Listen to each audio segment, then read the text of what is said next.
Hello, everybody, and thank you so much for joining us today. We are going to be having a panel discussion, and sorry, that's getting in everyone's way there. I'm going to let everybody do an introduction real quick once we get started. My name is Emma Roloff, and I'll be moderating the discussion between our three lovely panelists here today. Just a couple of logistics for everybody that's joining us. We would like this session to be interactive, so I've got some questions planned and I shouldn't be left to my own devices alone solely throughout the whole conversation. So I would encourage everybody to put questions that you have into the chat today. And the session is being recorded, and you'll get that recording later on for being registered for the session today. But without further ado, I'm going to start the round of introductions, and I'm going to come to you first, Mike. If you could give everybody an introduction of who you are, what you do on a daily basis, and then share a little bit about what you're excited to discuss as we start to look at a discussion shaped around resilient strategies. Thanks, Emma. I appreciate it. Thanks for including me. I'm excited to join the panel, share some of the things we've learned at Unum, but also just listen and learn as well. So glad to be joining from very snowy Portland, Maine, and I've the great privilege to work with all of our operating businesses at Unum across the US, UK, Poland, along with our strategy and marketing function. And Unum is uniquely focused, I would say, on employee benefits. That's what we do. So think about when you join a firm, you sign up for benefits, not retirement, not health insurance. We don't do those, but everything else really that wraps around it. So things like group life insurance, disability, dental, vision, and that, I think, unique focus on employee benefits is pretty special. I think it means like our 11,000 colleagues around the world get up every day, and professionally they're focused on really one thing, which is better serving our 180,000 or so employer clients, and through those employers, about 45 million workers, and actually through those workers, their families. And so that's who I am and what we do at Unum. And then to your second part of your question, I mean, things I'm excited to talk about. I think when you think about probably insurance generally, but definitely employee benefits, three trends I'd point to. The first is demographics. There's 4 generations in the workforce right now. And we talked for a long time about the millennials coming. Well, they are here. They're about 40% of the workforce today. Right behind them, Gen Z within a couple of years is going to be about 20%. So the majority of the workforce, what we call digitally native. And I'm excited about this digital topic and the expectations that come for all of us as consumers, but definitely the millennials and Gen Zers. Second, socioeconomics. We all across the US, about 2/3 of us live paycheck to paycheck, which means we've got some vulnerability. And we'll talk a little bit about how do we use innovation to better meet kind of our core purpose, which is being there for people when they get sick or hurt and can't work. And then the third trend, I'd say, I know we're going to talk a lot about, it's like pace of change. Boy, it's evolving and changing rapidly. And I'm thinking about Christopher and his role with transformation. I think, Christopher, you'd probably agree. Maybe we thought about a company going through a transformation with a start and an end point. I think the reality is there is no end point. So talking about that pace of change and what it means for successful firms to invest in building the competency that allows them to change, not just once, but on an ongoing basis to really keep pace. You're right, the millennials have arrived, and I'm here to help represent. So thank you for that introduction. Amanda, I'm going to come to you with the same prompt. Can you share a little bit of an introduction for us and then give everybody a teaser for what there's to see as a part of our discussion moving forward? I'd love to, Emma. Thank you. It's really nice to be here this afternoon. My name is Amanda Wallace. I'm head of insurance operations for MassMutual. MassMutual, many of you know, a very large life insurance company with a suite of businesses. And in my role, I work with our retail businesses, everything from new business all the way through claims, as well as our institutional businesses, which is workplace, similar to Mike's group on a smaller scale, as well as some of our institutional businesses like pension risk transfer. I also lead teams of fraud innovation, fraud technologies, the retail BPMO, a lot of other functions that support the broader portfolio of businesses at MassMutual. And really what I'm excited about to talk about today are really 2 things. The first one is, how do we stay focused on that customer experience? really in my job, it's about meeting that balance between meeting customers where they are, driving that digital first experience, which we know all of our customers are frankly demanding, especially millennials and Gen Zers, but also the baby boomers and some of the silent folks, they want it as well. And don't forget about the Xers, because we love them too. But really driving that digital first experience, but also meeting customers where they are, because sometimes that means bringing those strong soft skills and those experiences that require a more personalized touch. And we really call this customer obsession and staying focused on the customer at MassMutual. This is done not only through soft skills and digital, but also data analytics and how you bring that experience together to really identify the things that we need to do differently to make the experience better. And the second part of what I'm really also excited to talk about with Mike and with Christopher and with Emma is about innovation and risk taking, because we're all very large insurance companies. We have a lot of legacy systems, legacy mindsets that we're trying to overcome. And we really need to encourage that culture of experimentation and innovation and driving changes that are really going to enhance that customer experience. Because we know the pathway to success means that teams have to be rewarded and encouraged to drive change. They have to be encouraged to fail and fail fast and have those failures be celebrated. And partnering with resources like data science, digital experience, different developers, all of those things require a level of risk and a level of innovation that we have to get comfortable with if we're going to be here to continue to serve the greater good and making sure people can protect their future and the ones that they love. I'm thrilled to be here and looking forward with the conversation with Mike and Christopher. I'm really excited to dive a little bit more into that balance that you talked about, because I think that's a really important conversation that I'm starting to have all over the place, is how do we find the balance between technology and people? So Christopher, last but not least, I'm going to ask you to do the same thing. You know the drill, and then we'll dive into some of the questions that I have for you guys. Yeah, thanks a lot, Emma. So I'm excited to be here, excited to learn from and share with Amanda and Mike, and it'll be a really fun conversation. My role at Allstate is as Chief Digital Transformation Officer, and the broad mandate is accelerate digital transformation. And Mike, like you say, it's not like I have to do that a year and a half from now, and then like my job is done. This is going to go on, and there's always going to be the next thing to go and do. As we think about what going and doing looks like, there's kind of, I think about it in terms of 3 speeds of transformation. There's like the slowest speed, which is, hey, a couple, 2-3 years from now, like what are the bigger innovations and how do we begin to incubate those and cook them even now, so that we're ahead of new digital business models, new digital products, et cetera. There's kind of a medium speed, which is a year from now or 9 months from now. How do we continue to iterate on and deliver, Amanda, like you were saying, amazing digitally driven customer experiences? And so there's a lot of focus that we have on that right now. And then there's a fast speed, which is, hey, 3 months from now, how do we deliver on that next little automation, the next opportunity to simplify, to reduce complexity, to take out a little bit of costs, and to automate some manual work? And so thinking about the 3 speeds of transformation is kind of our strategy. So that's what we do. That's what I do.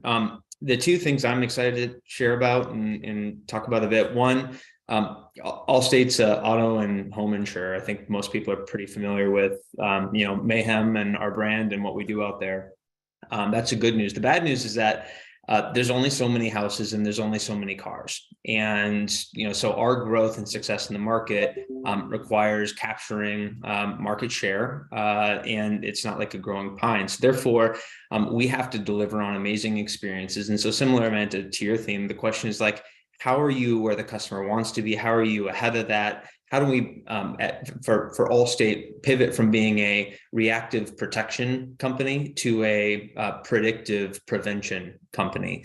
And that's really the future of property and casualty insurance in my mind. So that's one. And then the second is, I don't know if anyone's noticed, but like, hey, inflation is bad. And that directly affects us, especially for cars and, the microchips and all the headlines and the shingles and siding, and like, that's a big part of our cost. And so as that goes up, that just costs us more money. And so, and we still got to pay it. Like we do the right things for our customers, of course. But in that world, it means, man, we have to pivot. We have to tighten expenses other places, and we just need a lot of strategic flexibility. And so the idea of how do you react to that in this changing environment, I think, is something else that's a really interesting topic to talk about. Great, thank you. So what I want to do is start with a couple of questions diving into those areas that you guys all just mentioned. I do see some questions already coming into the Q&A, so continue to bring those in and we will get to them. But the first question, Mike, I want to come back to you and talk a little bit about, you mentioned this idea that we've got 4 different generations within the workforce, and there's this movement, whether really across the entire insurance industry, for hyper personalization and choice to be present. So when we start to look at, these different generations of benefits within the workplace and that variation that's now required to meet the customer expectation, how does that impact things like product development for you on the carrier side, and also kind of change the dynamic for employers as they're looking at bringing benefits in for their employees? Yeah, great question. And maybe like I try to keep things simple. And for me, it was sort of, think about where it was and where it is or where it's going. And so where it was is benefits very much like a one size fits all. So you kind of think about it when you showed up at an employer and you got your benefits, you kind of got the benefit plan. So you got a pension plan, you got added to the health plan, probably a dental plan, some basic life disability insurance, kind of employer funded. But that's really not the case anymore. Employers, like we were just talking about, they're dealing with a much more diverse workforce that has different needs. And then just really importantly, costs. Think about the cost of healthcare has gone up at a very rapid rate for a very sustained period of time. So even as employers are spending more and more to provide good healthcare, they're having to pass some of that along as well. And so as they're passing on some and sharing some of that cost, they're providing more choices. So if you were serving an employer that had 100 employees, you really had one customer. But in today's world with choices, you really have 100 different customers, all making different choices and selections and designing, in effect, 100 different benefit plans. And I think, to your question, there's a few things I think that are implications around, the product development engagement processes that you use. And I think the first is you got to do the research and you got to do a lot of listening. You got to start with that end customer. I like how Amanda said it. Customer obsession. So you really do have to start and tie into that. And so things like, if you take mid-career workers, many of them value paid time off and leave as the most important benefit. Gen Z is actually, we learned this in some of the Unum's proprietary research last year, is cited mental health resources and support as their number one benefit. And so you really, stay close to that customer and understand them and involve that insight much earlier in the process.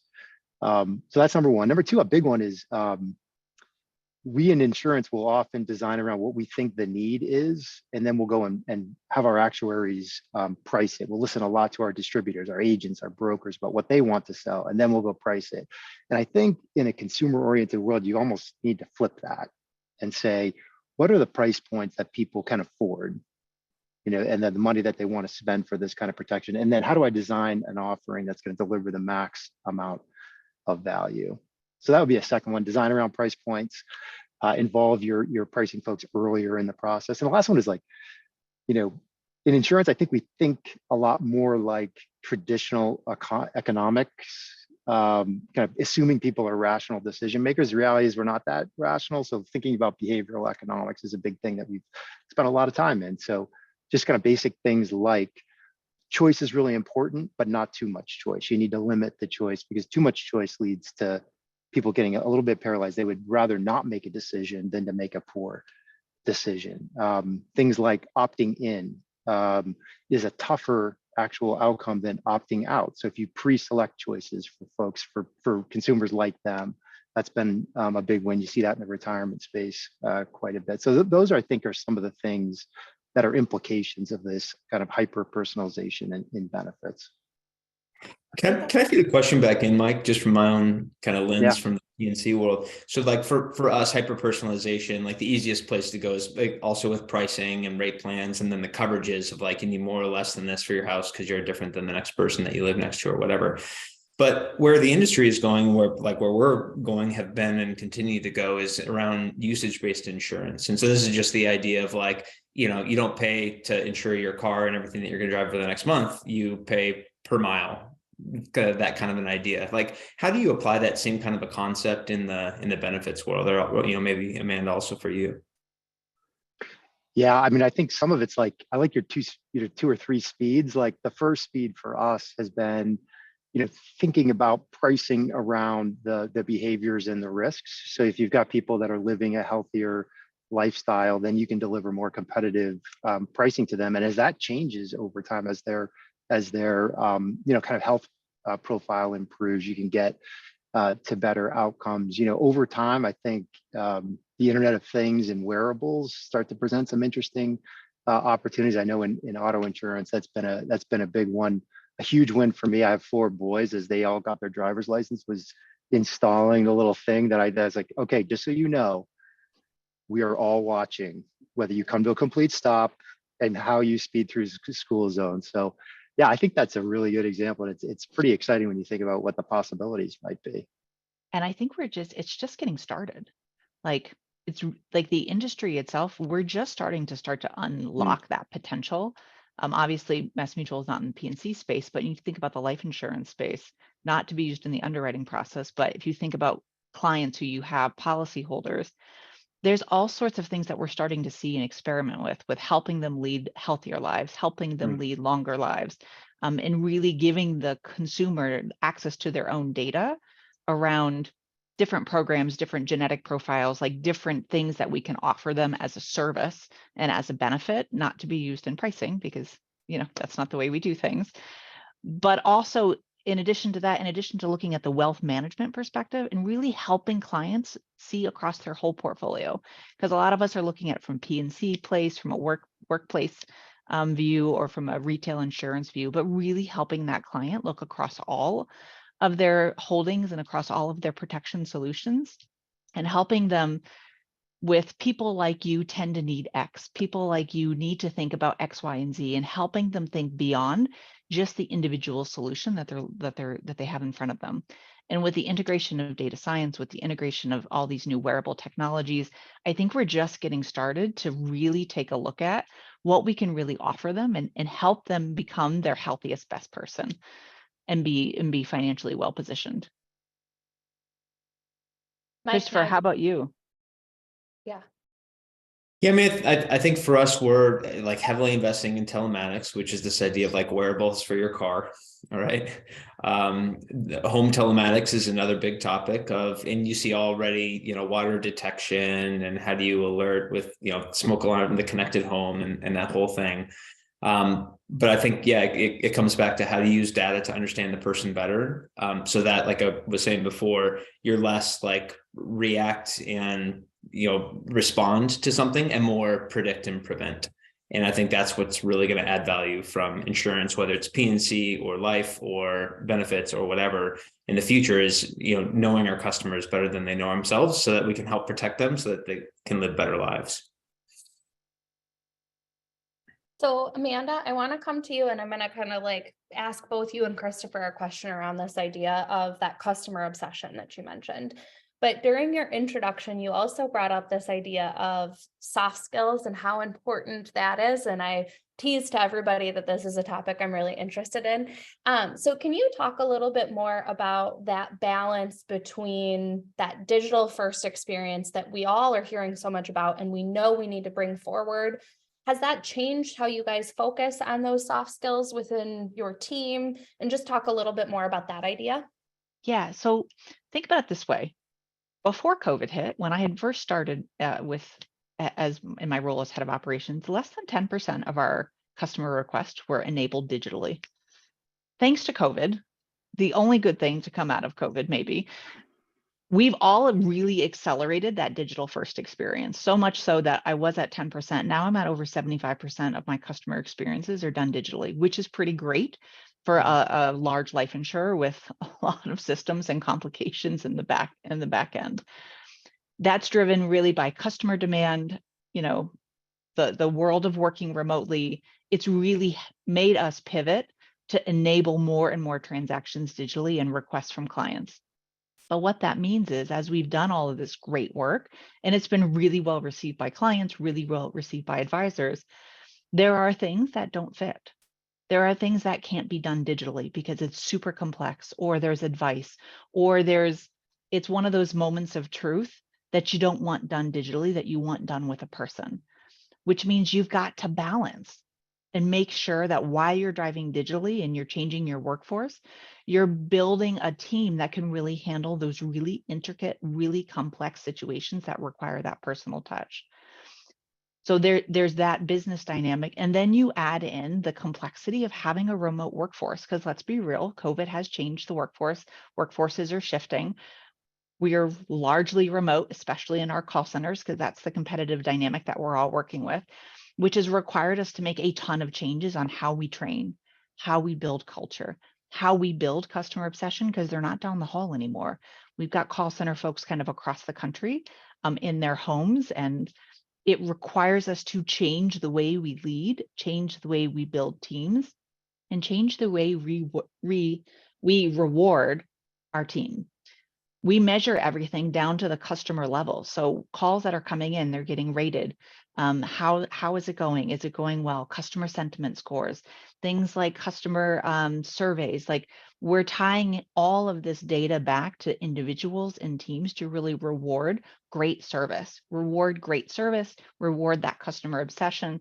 Because while we're really busy building out all those digital enhancements, we've got to make sure that when folks call in, we can meet them where they are and deliver the experience that they need at the right time.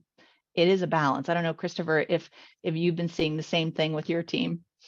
Yeah, same stuff. And I'll paint with a broad brush. Like, I think this is true for all of us, but for simple transactions, most consumers like to do things primarily digitally, in and out. And that's not true for everyone, but kind of broad brush. For complex stuff, man, like you said, like, you have to be able to take care. And for everything in the middle, it kind of depends on customer segment, but often what we see in P&C, at least in other sectors of financial service, is that different multiple channels actually leads to a happier customer. So just physical or just digital is almost always worse than some of both. And so what does it tell us? It tells us that, like, you have to understand the sub-intents and what people are trying to do and when throughout the journey. And so, yeah, it just kind of some, broad brush data to support the exact same things that you said. How we think about it, and I actually like to tell the story starting with airlines, because I think it's a really easy way to for people to internalize like, what could great look like here. And this comes from some work back in my days as a partner at McKinsey that we did with some airlines. But thinking about not just the personalization of what you're trying to get done, but also the contextualization, which is a different thing. So personalization is who I am. Contextualization is like when and where and why I am. And so from an airline perspective, it's easy to imagine, like, there's a stage in the journey of I'm planning a trip. And so, like, there's trip planning stuff. And so if I don't have any existing reservations and I go to the app or the website and me, you show me, like, here are all the cool places that you can go, Christopher. Then once I bought a ticket, but the travel is still a few months away, what am I doing if I come? Well, maybe I'm planning the next trip, but more likely I'm actually probably checking out, like, okay, when is that flight again? How do I get to the airport? What's going on there? Is there weather? Are there things to do? How can you connect me to resources? And so on. You can imagine, like, my needs. Then 2 days before the trip, it's like, okay, I'm starting to get antsy. How do I check in? Then I've checked in, but I haven't left for the airport. Then I've left for the airport, but I haven't actually gotten through security. But then I've, like, gotten through security, but I'm not at the gate. And each one, and it affords the opportunity to say, like, well, at that point, the need is he probably wants a cup of coffee because he's there 2 hours early. His bags are good and he's through security. Therefore, let's give him a coupon for whatever. And so anyway, the point is that, using, again, the data to come back and say, like, what are the needs at different points? And by the way, like, the physical versus the digital, like, how do you support that person checking Christopher in? Because last time I proactively went to go check my bag in and I wanted to talk to a person. So next time I probably do as well. So I think it's that mix. And we think about the same way in insurance. Like, nobody wants to think about P&C insurance. And so if I go to the app, like, well, I'm either having a question about, like, next renewal, or, like, Lord forbid, I've had an accident. You can tell that from the accelerometer. And so, like, at different stages in the journey, like, you want to see something online, or, like, hey, it looks like you just had an accident. We're going to have somebody give you a call, or like, have you called the police yet? Or how do we connect you with that? And, like, mixing the physical and the digital is really important. I really like that idea of personalization versus conceptualization, because I always talk about this going back to being a millennial and being a digitally native person. If I have my kids in the back seat of my car and I get into an accident, I want to talk to someone. Mm-hmm. But later on, after I'm no longer have adrenaline pumping through my system, I know my kids are safe, and I just want an update about my claim, I'm good with that being digital. And so that, but to your point, a lot of times we struggle with that integration between our human-to-human interactions and our digital interactions. And anything that we can do to smooth those on and off ramps makes a really big difference in doing just what you said of like meeting the customer exactly where they stand. So I think that that's a really key example and key kind of thought process to bring people through. I want to encourage everybody also that's watching the conversation to continue to come into the comments. I do see a couple of questions in the Q&A. Keep those coming in. Christopher, Amanda did my job and asked the follow-up question for you. So I'm going to move over to Mike and ask you a little bit about, so we've been talking about the complexities that are a part of our industry. And I think it might have been Amanda that brought this up a little bit too, or somebody in their intro talking about this idea of regulation and how we start to unpack the complicated nature of our business and make sure that we're encouraging internal disruption and innovation. And I probably want to start with you, Mike, and then come over to Amanda to get some additional thoughts, and Christopher certainly chime in as we're going as well. But how do we encourage that kind of internal innovation and spark that within our teams? Yeah, I would start by just underscoring what Amanda said earlier, the cultural points that Amanda, you were making, spot on. And that's about sort of creating an atmosphere that people are encouraged to take good, smart risks, that they're rewarded for learning, for making mistakes, for taking learnings from those mistakes and incorporating them going forward. So I think that cultural point's a really good one, and a very simple way that one of the ways that we try to do that here is we love dashboards. And I don't know, Christopher, Amanda, if you guys are big into like red, yellow, green stoplights on everything. So we've got dashboards, like I can't even begin to tell you how many dashboards we have. And one of the things we like to say is a red light's a good thing. And people pause a little bit at that, because it's like, no, green is good, red's bad, right? We're supposed to avoid red at all costs. But if you kind of put a mindset together culturally that says, hey, actually, when you have red on your dashboard, what that means is you have an opportunity, that you've learned something, that you've set a stretch target, that you put yourself out there, and now we have an opportunity to improve. And I think, while you don't want to have red everywhere, and you certainly don't want to have red continuously, almost equally bad is a fully green dashboard where you've kind of gotten a little bit stuck, which means you're not stretching, you're not pushing, you're not trying to change as rapidly as you should. So little things that you do to kind of contribute to that cultural piece, I think, is really important. Another big one, and it gets a little bit to sort of the complexity, right? So as insurers, balance sheets are huge, and it depends a little bit on the line of businesses that you're in. But if you think about a big company on the Fortune 500, they look at revenues. Well, an insurance company's going to have a balance sheet that's 5 to 10 times their revenue. And so really understanding the complexity and the risks that go with typically asset intensive businesses on the financial side, and then regulation, 50 states, inside each state, you got departments of insurance, you got attorney general's offices, you got some federal bodies that regulate. So you've got all this complexity. And what we've found is kind of emphasize the cultural pieces, like Amanda was talking about. Another one is bring the innovation in through partnership. And, we would have spent a lot of time worrying about wholesale disruptors coming into our industry maybe 10 years ago. And the reality has been very, very different than that. Is the disruption has come more in partnership with incumbent players. Incumbent players bring understanding of that regulatory landscape. They bring the capital know-how, the insurance piece, and then you're partnering and finding ways to pick points on the value chain versus the entire.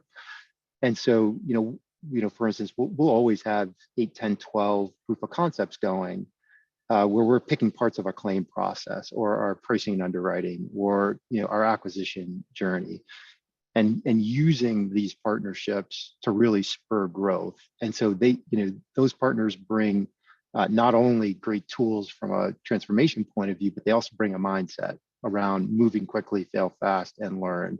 And so it kind of reinforces and helps accelerate that piece Amanda was talking about. So think about a sort of being diligent in creating the right culture, and then think about, you know, how is your organization bringing that outside in perspective and bringing new tools and capabilities inside the firm. So those two things I'd point to. I'm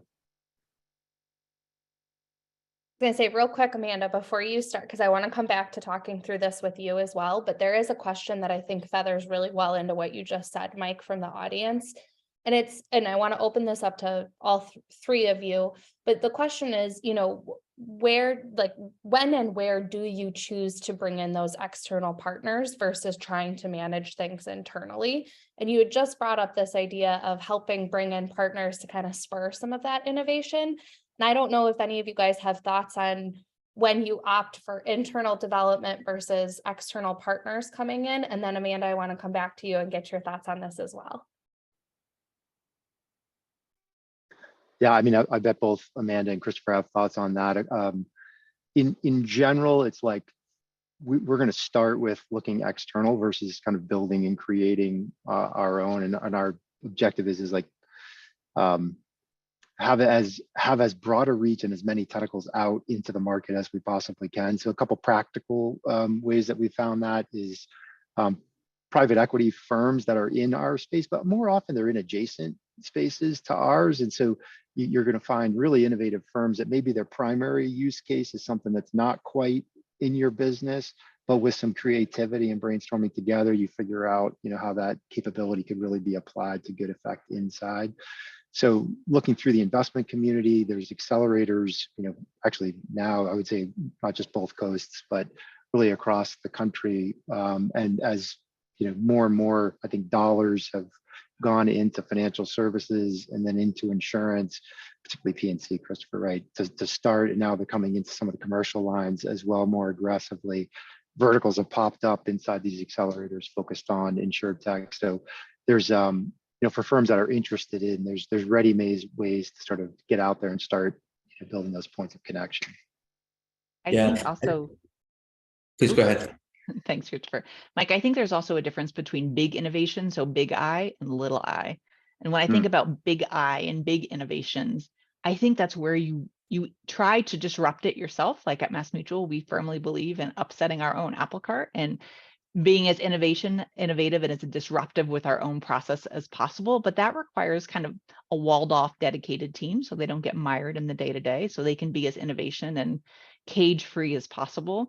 But injecting them with these startups and all these different types of technology companies that are popping up kind of in our industry is a great way, to your point, to bring in some fresh ideas and some really innovative thinking, something that's adjacent or something that's directly applicable.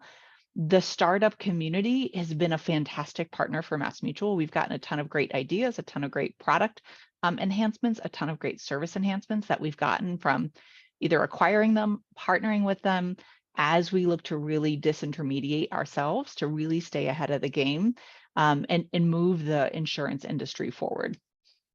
And I don't know that I have a whole lot more to add from sort of a, you know, how to think about it way, maybe just like a very pragmatic list of like, how do we know? Well, like I look for, are there capabilities that we don't have? Are there ideas that we don't have? Are there assets that we don't have? Is there experience or expertise that we don't have? And if like any of those things are true, then like you should look outside. Is there like a burning platform and a need, and is there capacity that we don't have internally? Well, then you should look outside. And I think, you know, perhaps most importantly, if this thing is not going to be, you know, a quote core differentiating capability, and sometimes even if it is, you should look outside, right? And there's always the option to purchase or JV or bring those capabilities in-house, or to, you know, co-develop and then own afterwards. And so I think, you know, very much, and we at Allstate, we also do a whole lot of build internally, which is great, but there's definitely, you know, the right time and place for, you know, look outside, don't need to recreate the wheel. Let's move fast because the world is fast today. So before we transition back to coming and get your thoughts on kind of dispelling fear and some of that internal innovation, Amanda, I want to say that's a really relieving statement to hear all of you guys say, because prior to coming directly into the insurance industry, I've worked across vertical lines, and insurance by far is one of the industries where this build versus buy mentality has always kind of opted towards that buy side of things, which I think is limiting when it comes to innovation, when you have all of these companies that are focused on building these technology solutions. So it's really interesting to hear a little bit of that paradigm shifting as the industry is moving forward kind of as a whole with digital transformation. So that just a point from outside the industry coming in a little bit. So Amanda, I do want to come back to you then, as promised, to talk a little bit about this idea of like, how do you dispel some of that fear that you mentioned during your introduction and really encourage that internal innovation that you just brought up? So when I think about little I and innovation, and as we think about changes in process or changes in experience or whatever we're going to change, it really comes down to a culture of trust. And that is harder and harder to build with a remote workforce. So it takes a different set of skills and a different set of tools to really build a team that will trust you, to follow you along a journey.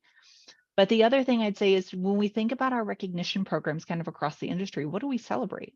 We celebrate successes a lot, because we all like to talk about things that have gone well.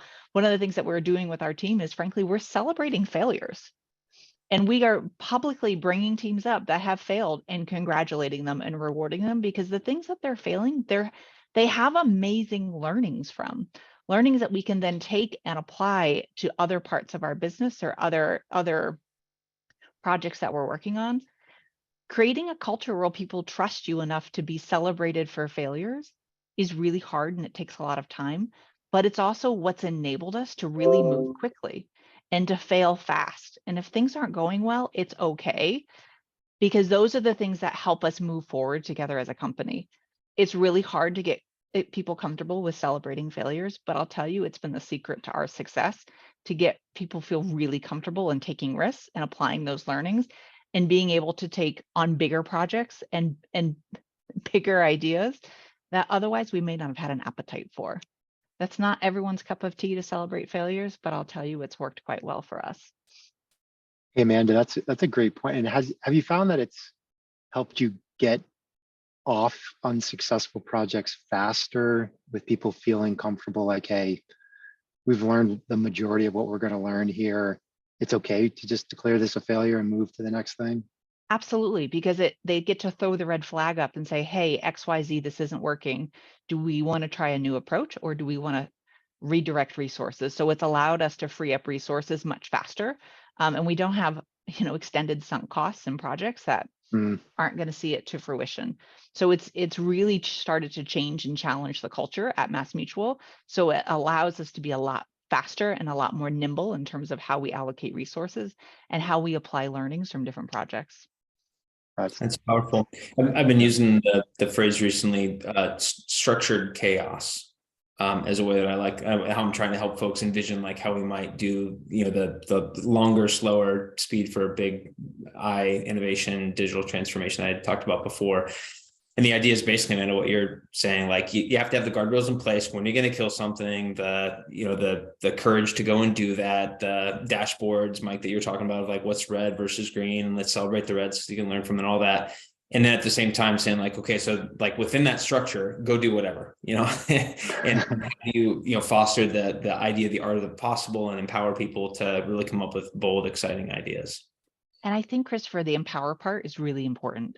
Because if they're always waiting for senior leaders to make decisions, it slows the process down. You need to push it all the way down to the front line, to the people who are actually doing the work and leading the projects.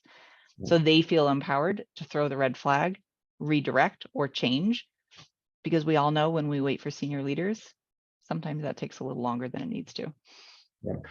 Yeah, it's funny. I was going to mention that earlier. I'm glad you said it, Amanda. It really flattens an organization when it's going well.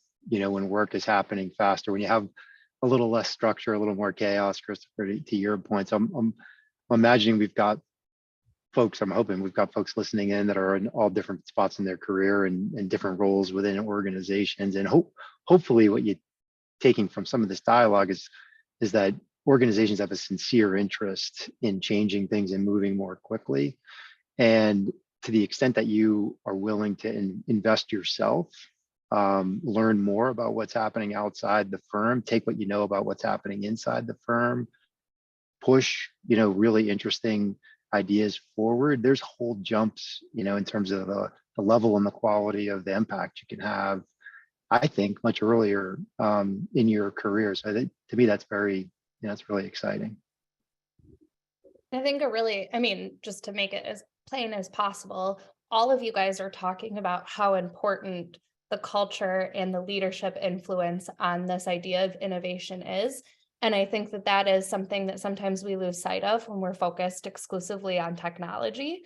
And so the focus that all of you guys have as leaders on building that culture, and Amanda, to your point, building that culture remotely, which is a different skill set than many leaders had prior to COVID, is such an important part of this discussion of how do you build a resilient company and a resilient strategy.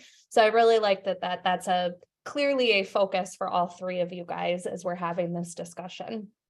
There is a question real quick, Christopher, before I get to my last question back from our original introduction that came in from the audience that was talking about this idea of those three strategic horizons of long-term, middle-term, near-term, and how do you balance investment between those? And I think that kind of ties nicely into this idea of prioritization and a little bit of that idea of inflation that you mentioned during your introduction. So right now we're facing, obviously, upheaval within the market, and that's arguably affecting P&C with a heavier hand than other areas just based off of fixed costs. So when we take a look at that prioritization, I'm going to kind of broaden this question beyond just the inflation side of it. How do you move through that prioritization of projects and making sure that you're keeping all three of those horizons in your sights as you're doing that? Yeah, I think in a word, it's about top-down outcomes and being really clear on what we're trying to achieve as a company. And then driving those outcomes through a structure that is uniquely suited to deliver on the outcomes based on the type of business that you're in. So that's kind of like the generic answer. So like, what does that actually mean? So for us, our outcomes at Allstate for 2023, so all this is public stuff, you can go read it yourself, but like the facts to know is we have a above 100 combined ratio, which means that for every dollar we bring in, we pay out more than $1, which for all of you smart folks out there means that we've actually lost money the last couple of quarters. And that's bad. And it's mostly driven by loss costs. And like, there's no flexibility because we're going to do the right things for our customer. We're going to pay those claims. And so you have to look elsewhere. So what are the two big things that we're doing? Well, like every other insurer that's out there, we're raising rates. And this is not because, we're trying to make a ton more money. I just told you we're actually losing money. We're trying to cover the costs of cars and shingles and siding and rental cars and repair shops. And all of them have been rising at, between 6 and 12 or 13% on an annual basis. And so there's, something big around taking rate to meet the loss cost requirements. There's also something about expense reduction and figuring out where we can simplify and eliminate complexity. That, by the way, has like a happy side benefit of also improving things for our customers, but also reducing expenses. And so, those are kind of the two outcomes. So it's like fixed auto profitability by raising rates and by reducing expenses is kind of the name of the game for 2023. There's a bunch of other stuff for transform and invest in technology and like the future that we haven't forgotten about either. But with that clarity of outcome, then you know exactly what you got to go do. And for us, that translates into then, folks who think more about consumer and customer journeys know what they need to go do, because there's an element of like, okay, well, as you raise rates, how do you do that in a way that's like not just like, hey, here, pay us more, but like, why? And like, let's help develop some customer empathy. And so there's like the customer parts of that part of the company has to do. And then there's the product part, and those who are working with the State Department of Insurance to say, here's how much we want to raise rates, and here's why, and here's what we're going to do about it, and can we get approval?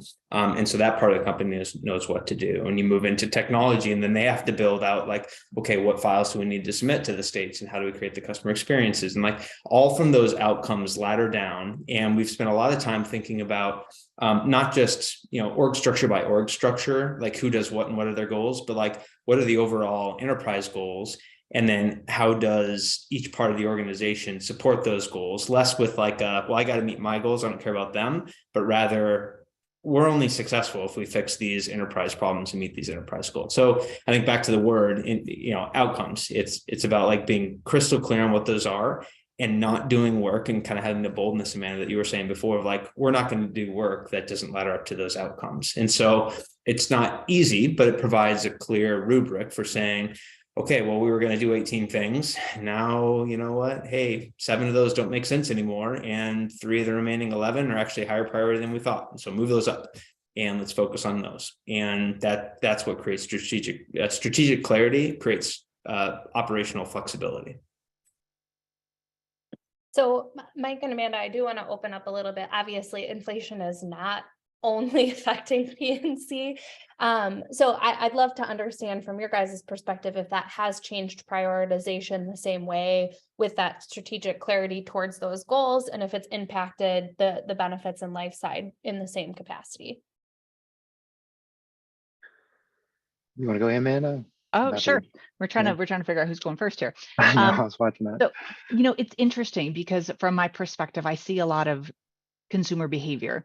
And as we've been watching how inflation is impacting our policyholders, we're seeing changes in behavior and how they're leveraging their current products and services that they use, as well as the types of solutions that they're looking for. So high inflationary environment, we're starting to see policyholders take out loans to maybe cover shortages in their budgets, or maybe think about funding their kids' college differently because of the high interest rate environments is obviously impacting our investment portfolio. But what we're also seeing is a shift in types of product designs. So we're seeing, a huge resurgence in fixed annuities kind of in the market space, as well as a lot of interest in UL and VUL, which is causing us to reevaluate kind of the product solutions that we offer, as well as prioritize differently which solutions we want to bring to market sooner. So much to Christopher's point, we're really clear on what we're delivering, and we're lining up resources to make sure we can execute against the goals that we'd like to see and the results we'd like to get. I think while we're working on some new product solutions to meet the high inflationary environment, I think what's really interesting is these consumer dynamics and how it's going to start to change behavior. I think we're just at the beginning and how people are going to behave, whether they're going to switch fixed annuity carriers or whether they're going to change P&C carriers to find a different rate. I do think it's going to start to change consumers' behavior, and I think we're just kind of at the beginning point of that. Yeah, I totally agree. I think understanding the consumer, how things like inflation and the things that they're having to spend money on every day is going to impact decisions they make around the financial services, financial protection for sure. I definitely sort of takes me back to that earlier point about designing around price points for affordability, and just understanding that while you might understand, you might want somebody to make a decision to spend X, because that's what you think is ultimately in their best interest. They're only going to afford and can only spend Y. And so what, how do you design around the maximum value for that? And then in general, like for us, it's a little bit different because with inflation has come a good amount of wage inflation. And if you look past, short-term supply chain disruptions and some of the things that might be sort of temporal around inflation, there's some pretty fundamental demographics around the workforce that suggest on balance, we're in a period and likely to stay in a period where the supply of labor is probably going to be a little light compared to the demand, particularly as we kind of get through the current cycle. So when you have more openings, and in this case, a multiple of openings per person that's out there looking for work, that's a good time to be in employee benefits. I mean, at our core, we're helping employers attract and retain employees. So it's a good spot to be in. And in general, it's like focusing on efficiency has really been to sort of fuel the investments back into growth for us, just given the sector that we're in, paired with, honestly, a lot of the expense that we incur, or I guess I should say that a lot of the efficiency opportunities that we have also represent, places that are not satisfying to customers. So a lot of times just pulling waste out of our process and simplifying things. And so you're kind of getting a double bonus, freeing up dollars you can invest to grow, but then also delivering, a smoother, streamlined, outcome for your customer. Okay, so now I'm going to fully transition to some of the audience questions that we've got for our last about 10 minutes that we've got here. So one of the questions that came in was asking about if you guys have seen any specific segmentation. So kind of going back to the very beginning of our discussion for digital first experiences and all of the different generations that we're serving. Have any of you guys observed specific trends with those age demographics in terms of how they'd like to communicate? Or is this just kind of like, as an industry, we understand millennials like technology versus older generations not? Do any of you guys have a sense for that segmentation across age groups? I will tell you, just from what I've seen, there's no segmentation by age. Like, I've got 75-year-olds that want it all done on their phone, and they are angry when they have to call to ask for something that's not enabled. And then I also have young consumers who don't feel comfortable or don't understand whatever's on their phone, so they want to call somebody. I don't think it's as simple as age. I think it's really about that personalization and preferences. And when you think about a customer, each person, regardless of age segment, they have very, very different preferences. And you really need to understand and track those preferences to figure out how to serve them in the way they want. I don't think it's as simple as age demographics. Christopher, Yeah. Mike, I'm sure you're seeing the same. Yeah, it for sure. And I think like maybe that was true 10 years ago. Maybe, even 15 years ago, it probably was true. But I think this turn of phrase, the Uberification of everything that's happened, of like, listen, if you want, to call a car, like, you get Uber, and people have just become comfortable with that kind of technology, or ordering at Starbucks with their app, or like whatever it is. And so I think that level of behavior and expectation has bled from one sector into everything. And so folks of all ages and demographics are just much more comfortable. It comes back to like, what do I prefer as a person? And I was saying before, like, what is my context, and the contextualization of like, where am I, when am I, what am I trying to get done? And I actually might prefer, like Emma, you were saying, if I get in a car accident and I have kids in the backseat and I want to talk to someone quick, I want it to be over the phone. And so I think, let's kill that myth. I think it's not about age. There are other factors that are also correlated, but like it's just not helpful to think about it that way. Like, level of affluence, or where you live, or like, you can find correlations with everything, but like, it's more about that person and knowing in that situation, what are they going to want to do? I would say that even just in my personal life, I've seen that like my own parents tend to opt towards using post-COVID, using technology more than I do in certain scenarios. So I would agree that I don't think that there's a way to fully boil it down to strictly age. One of the other questions that came in was tied specifically to some of the comments that you made, Amanda, regarding, your celebration of failures and that discussion that we had. And the question was back to the panel, asking if you guys have any other advice on how to influence the cultural shift that needs to happen within incumbent insurers to really focus on sustaining innovation. So beyond celebrating those failures, do you guys have any other tips? Amanda, maybe going back to that idea of like, how do you lead remotely, and what does that look like to really inspire that culture? I think it really has to come from top down, and that's not particularly helpful. So I appreciate that. But if you have leadership at the very top who aren't accepting and willing to drive change, and aren't willing to take some risks and reward some failures, you have to really ask yourself, is this the company that's going to be there longer term?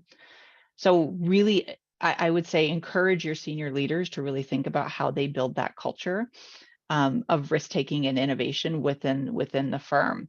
And then from a fully remote environment, it's been fascinating over the past couple of years. We used to have those hallway conversations where you'd run into someone at the water cooler and you'd have a 3-minute chat about something that would inspire or kind of start a conversation that would lead down a path. And now that so many of us are remote, even the 4 of us are in 4 different cities, it's hard to have those hallway conversations because there's no hallway. So building in extra time for people, and time is money, so it's expensive to do this, but it pays off. Building in time for people to connect with each other outside of just a standard meeting, and building in time for people to have the time to research or look into something. You need to think about how you manage your team's time very differently in a remote environment to really build in those connection points to really hook them into your culture. It's expensive and it takes a lot of due diligence, but those are the types of things in a fully remote environment that you have to do differently to really make sure you're building culture and you're hooking people into the story that you're driving towards. And I would just add to that, one of the more, I agree with the top down, it has to be kind of leaders set the tone and everyone participate and get there together. One of the more important things I think that leaders can do is role model. And that sets just like such a super clear signal for like, here's the types of behavior that I expect. And so, when I don't know something, I say, I don't know, let's go figure it out together. When I'm wrong, I say, I was wrong. Or when I say like, we need to learn something, I say like, let's go learn something and we'll learn it together. And I ask why a ton. And I try to adapt a very Socratic style of like leading people along and helping them develop their own ideas by saying like, well, why would you say that? And what does this mean? And shouldn't we do this? Or should we do this? Or what do you think? And I think just that type of role modeling is a really powerful signal about the openness to learn and not know everything and be wrong sometime and let other folks shine too. So leader role modeling, I think, is critical. Which is, in addition to setting the banner and like, here are cultural norms and, putting the formal systems in place. All that is critical too, but role modeling is one that's often forgotten, I find. What a cool panel this is. This is awesome. So yeah, I mean, just maybe two tactical applications of what Amanda and Christopher just said, because I agree 100%. And it's just kind of headline it with structure and stories.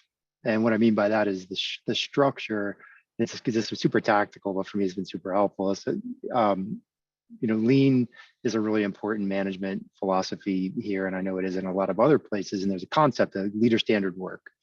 And all it really means is like, where do you spend your time? And that's the structure point.